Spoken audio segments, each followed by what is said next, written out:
"Do I dare eat a peach?" is a trivial quote by the famous poet T.S. Eliot.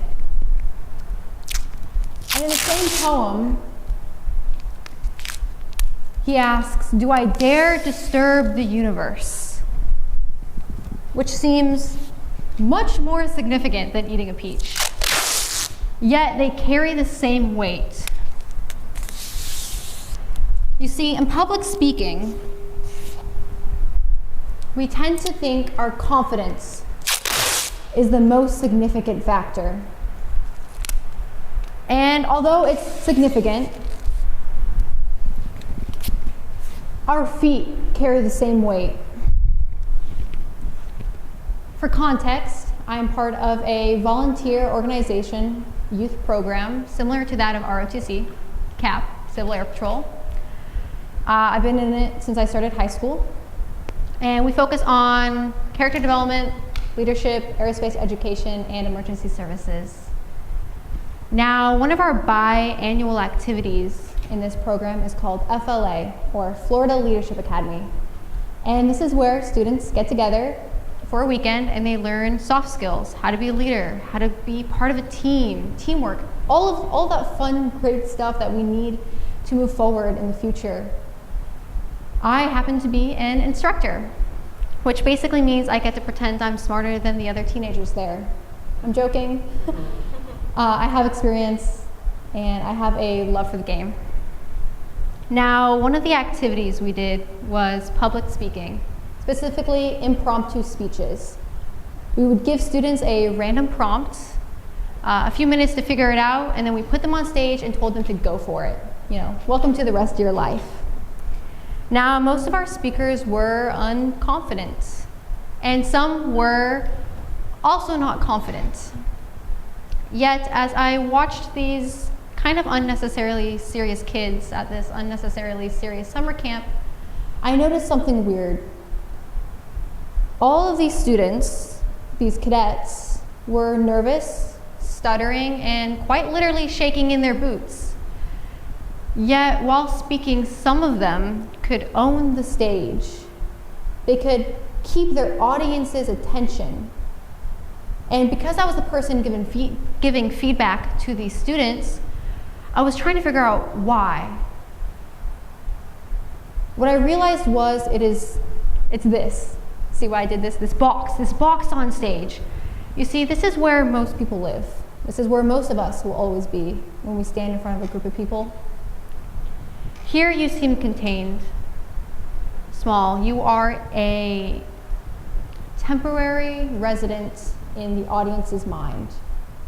This is not a lot of real estate. You don't really own anything, and you most certainly do not own your audience's attention.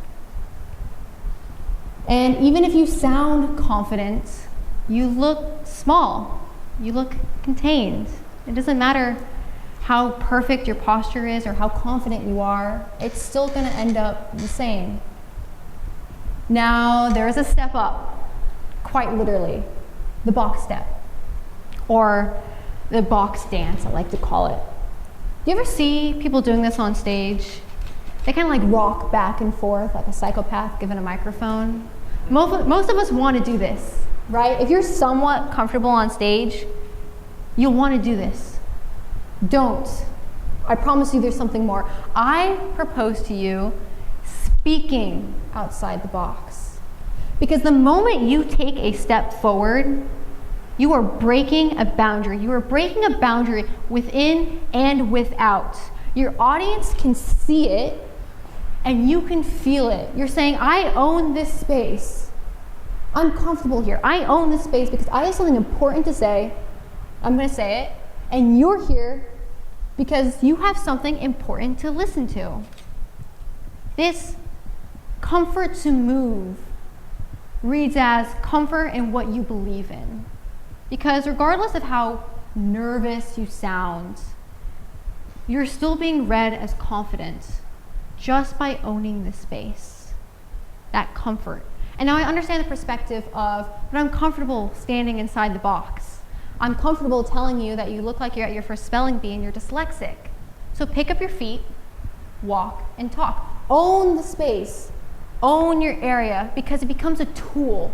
You can speed up when you are excited, when you have something that you want your audience to grasp, and you can slow down, you can stop and pause to say something really impactful. Or at least you thought I was going to say something really impactful because I stopped and I paused. But you can only stop and pause if you're already moving, right? So you need to pick up your feet, you need to break the boundary, and you need to move when you're on stage. And it's not going to feel comfortable. I can guarantee you that. Getting out of that box is not going to feel comfortable. But you can't stand there idly waiting for comfort. It will never come.